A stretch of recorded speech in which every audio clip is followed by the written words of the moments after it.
Hello and welcome to episode 7 of this series about the invisible thoughts and fears that stop you from speaking English, even when you do know the words.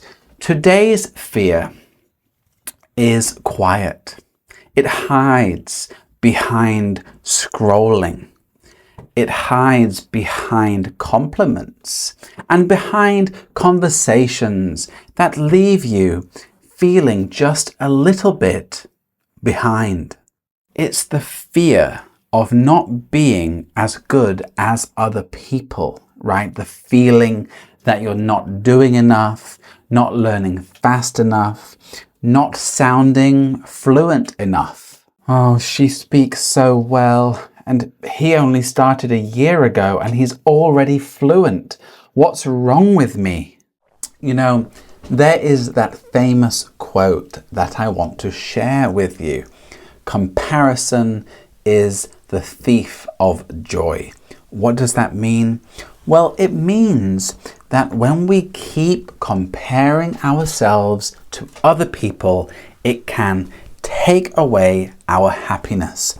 Even when we are doing well, we stop feeling proud because we are always looking at someone else. And this is very common with language learning.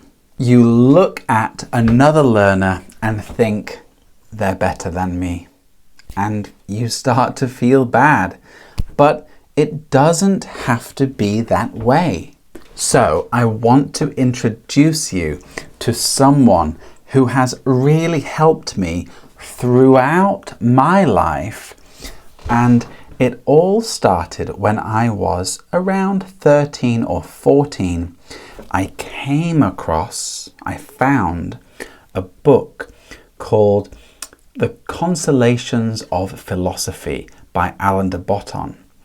And I read it and it changed my life, and I've been reading his books ever since. And even now, I always return to his ideas time and time again whenever I'm feeling stuck, unsure, or overwhelmed. So his thoughts changed how I see envy, comparison and success, and I really hope his ideas help you just like they help me. I think I will share a YouTube video, a TED Talk of his as well, if you are interested. So one of Alan's ideas that really stuck with me is that we don't envy people who are wildly different from us, right? Extremely different from us. We envy people who are just like us, but are doing slightly better. For example, I never compare myself with billionaires or the King of England, right? He's just too different. And the same when I was learning Korean back in 2012, I didn't compare myself with the famous foreign celebrities at the time like Robert Holly and Sam Hamilton. They were on TV, fluent, famous, a world apart. But I did compare myself to people around me. So fellow expats, classmates, and people who started learning around the same time as me. And it got me down. I remember meeting this American guy in 2012 who spoke Korean beautifully. He was just fluent, confident, and had a natural sounding accent. And when I heard him, I just remember freezing inside. This wave of envy hit me hard. Not motivation, just a heavy feeling of, why can't I do that? But then I remembered something I learnt from Alain, and I asked myself, what is it that I actually envy? Is it their accent, their fluency, their calmness, their confidence? And instead of feeling bad, can I turn that into a goal? You know, that small moment of reflection changed everything, because I stopped trying to be them and started to focus on what I could improve step by step.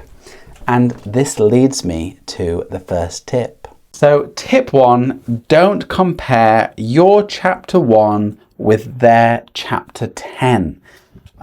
You're seeing the results, but not the process. You didn't see the hours, the fear, the near quits, the invisible work. You're not behind, you're just in a different place on the journey. So say to yourself, they inspire me, but I'm on my own journey. And if they got there, well, I can too. Tip 2, use envy as a map. You see, envy isn't something to hide from, okay? It's a clue. It tells you what you value, what you want, what matters to you. So instead of sinking into it, ask, why do I feel this way? What is the real desire behind the envy? And what is one step I can take toward that goal? You see, I didn't want to be like that person. I just wanted to sound more natural and confident. So that became my focus. Not copying someone else, but growing into my own voice. Tip 3, use role models, but don't worship them, okay? There are many fluent non-native English speakers. So watch them, study how they speak, listen to their rhythm, tone, the words they use, but don't compare. There's a good phrase for you. Use them as a model, not a mirror. Their fluency isn't a threat, right? It's a resource. That means it's something you can learn from and use to grow. Tip 4, watch your input. That means be careful what you watch or listen to, because let's be honest, some things on social media, right, Instagram, YouTube, TikTok, can make you feel small, right? Like videos like how I became fluent in English in just 2 months. And you hear perfect accents, fluency with 0 mistakes, and you think, what's wrong with me? Why is it taking so long? And that's just not helpful. So take a break if you need it, and follow people who show the process, right? Their journey, and avoid watching videos that make you feel bad about yourself. And watch learners who are honest about their progress and mistakes. So learn from real people, not just perfect videos. Tip 5, make your own meaning of success. So society says be the best, but that's not the goal here. You don't need to win, you just need to grow. Ask yourself, what does success look like for me? What do I want my English to do for my life? Maybe it's to have a conversation without panic. Maybe it's to watch a movie without subtitles. or to feel calm in an interview. And that's your version of fluency, and it counts. It's meaningful. Right, the last tip, tip 6, is track your progress. You know, you stop comparing when you see your own progress. And I have talked a lot about recording your progress, but I will say this again. Create a wins journal. I'm saying it again because I know you haven't done it, but it's so helpful. So every day, right, every night in a book, write down one sentence that is like a small win. For example, I remembered a new word, or I understood more of that podcast, or I spoke without stopping, I spoke without freezing, things like that. And in a week, you will see you are moving forward. You know, when I saw envy as a message, right, a signal, a sign, and not a problem, it became less strong. And now when I feel it, I ask myself, what is this telling me? And what small step can I take today? And that is a much better place to grow from, trust me. All right, it is challenge of the day. Very simple. I want you to finish this sentence and make it your own. Here's the sentence, right? Instead of comparing myself, I will. For example, instead of comparing myself, I will focus on one small step. Or I will learn one thing from someone I admire. Or I will trust my own progress.